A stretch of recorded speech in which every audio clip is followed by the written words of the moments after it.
لیکن اس کو سیریس نہیں لے رہے، اس لیے اکثر اس کے علاج میں کوتاہی اور غفلت کر جاتے ہیں۔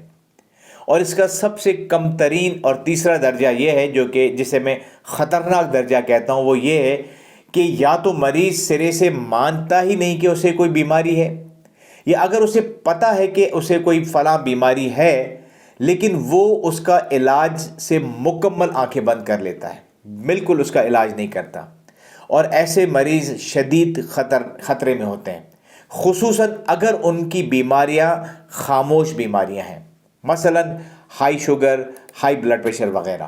ناظرین، ہمارے ہاسپٹل میں اکثر مریض اسی دوسرے یا تیسرے درجے والے ہی ہوتے ہیں جو کہ فالج اور ہارٹ اٹیک کی شکل میں آ رہے ہوتے ہیں ہمارے پاس، اور ان کی حالت بڑی کرٹیکل ہوتی ہے۔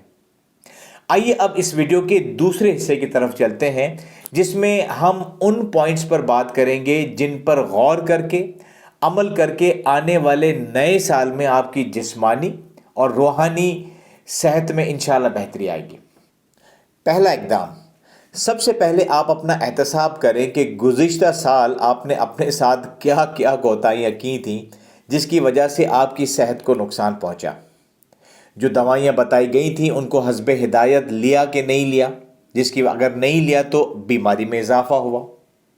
آپ کو تکلیف ہوتی رہی لیکن اس کے لیے آپ نے کسی اسپیشلسٹ ڈاکٹر سے مشورہ نہیں کیا، جس کی وجہ سے آپ کی بیماری کی تشخیص اور علاج میں تاخیر ہوتی رہی۔ بیماری کے لیے آپ کو جو پرہیز بتایا گیا یا ورزش تجویز کی گئی، آپ نے اس کا خیال نہیں رکھا، تو یہ کوتاہیاں تھیں، ان کا آپ نے احتساب کرنا ہے، ان کو یاد رکھنا ہے۔ دوسرا اقدام، اس سال آپ نے اپنی بیماریوں کے بارے میں جانکاری حاصل کرنی ہے کہ آپ کو کیا بیماری ہے، اور اس بیماری کا علاج کیا صرف دوائیوں سے ہی ممکن ہے یا پرہیز یا ایکسرسائز بھی ضروری ہے، اور اگر اس بیماری کو کنٹرول نہ کیا تو کیا یہ مزید آپ کے صحت کو نقصان پہنچا سکتی ہے۔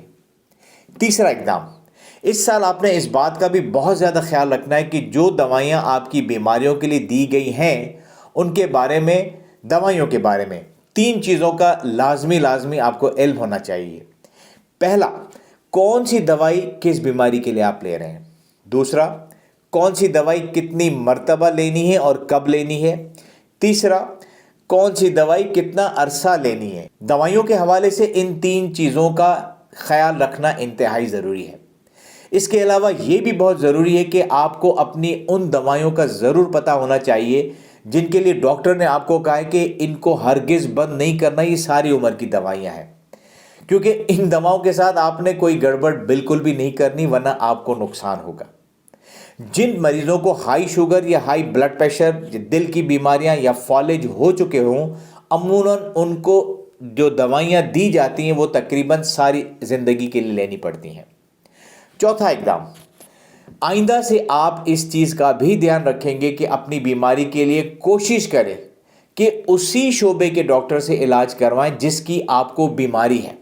مثلاً اگر آپ دل کی بیماری کا شکار ہیں تو کارڈیولوجسٹ کے پاس دکھائیں، دماغ، نسوں اور پٹھوں کی بیماری کا مسئلہ ہے تو نیورولوجسٹ کو دکھائیں۔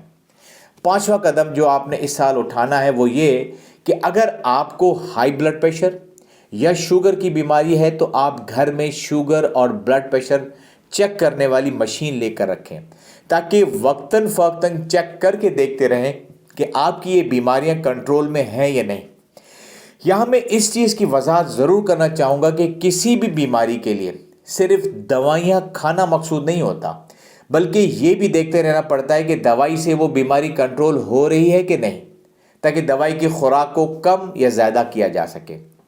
6واں قدم جو آپ نے اٹھانا ہے اس سال وہ یہ کہ آپ یہ بھی ارادہ کریں گے کہ اپنی طرز زندگی اور عادتوں پر نظر ثانی کریں تاکہ اس سے ایک بہتر جسمانی صحت کا حصول ممکن ہو۔ مثلا روزانہ ہلکی پھلکی ورزش یا 20 سے 30 منٹ کی واک، اپنی خوراک کا خیال رکھنا، بیلنس ڈائٹ، 6 اور 7 گھنٹے کی بہتر نیند لینا، نشہ آور چیزیں مثلا سگریٹ، الکوہل، میم پوڑی، گھٹکا وغیرہ جو ہے ان کو آہستہ آہستہ کم کر کے چھوڑ دینا۔ اپنے وزن کو آپ نے لازمی کم کرنا ہے، بشرطے کہ آپ موٹے ہیں یا آپ اوور ویٹ ہیں یا آپ کا پیٹ باہر نکلا ہوا ہے۔ اور آخری قدم جو میں اسپیشلی آپ سے ریکویسٹ کروں گا کہ اس پوائنٹ کو ضرور سنیں، اس کو سمجھیں، اور کیونکہ اس چیز پر عموماً بات نہیں کی جاتی۔ وہ پوائنٹ یہ ہے کہ جسمانی بیماریوں کے ساتھ ساتھ آپ کو اپنی روحانی صحت اور روحانی بیماریوں پہ بھی نظر رکھنی ہوگی۔ کیا کیا؟ حسد اور بغض سے دور رہیں، شکوہ شکایت چھوڑ کر شکر گزاری کی عادت ڈالیں، درگزر کرنا سیکھیں، لوگوں کو معاف کرنا سیکھیں، لوگوں کو معاف کرنا شروع کر دیں، اپنے رب سے تعلق قائم کریں، اور بجائے یہ جاننے کہ آپ کا رب آپ سے راضی ہے کہ نہیں، آپ یہ سمجھنے کی کوشش کریں کہ کیا آپ اپنے رب سے راضی ہیں۔ آپ کی یہ کوشش آپ کے لیے ذہنی سکون کا باعث بنے گی، جس کا اثر آپ کی جسمانی بیماریوں پر، آپ کی جسمانی صحت پر مثبت انداز میں پڑے گا۔ اس کے ساتھ ساتھ اس ویڈیو کو میں اس دعا کے ساتھ ختم کرتا ہوں کہ اللہ ہم سب کو صحت مند زندگی عطا کریں، اور یہ نیا سال ہمارے لیے خوشیاں لائے، اور یہ پریشانیوں اور آزمائشوں سے اللہ ہم سب کو بچائے۔ آمین ثم آمین۔ اپنا، اپنے پیاروں کا اور اپنے اس چینل کا خیال رکھیے۔ اللہ حافظ۔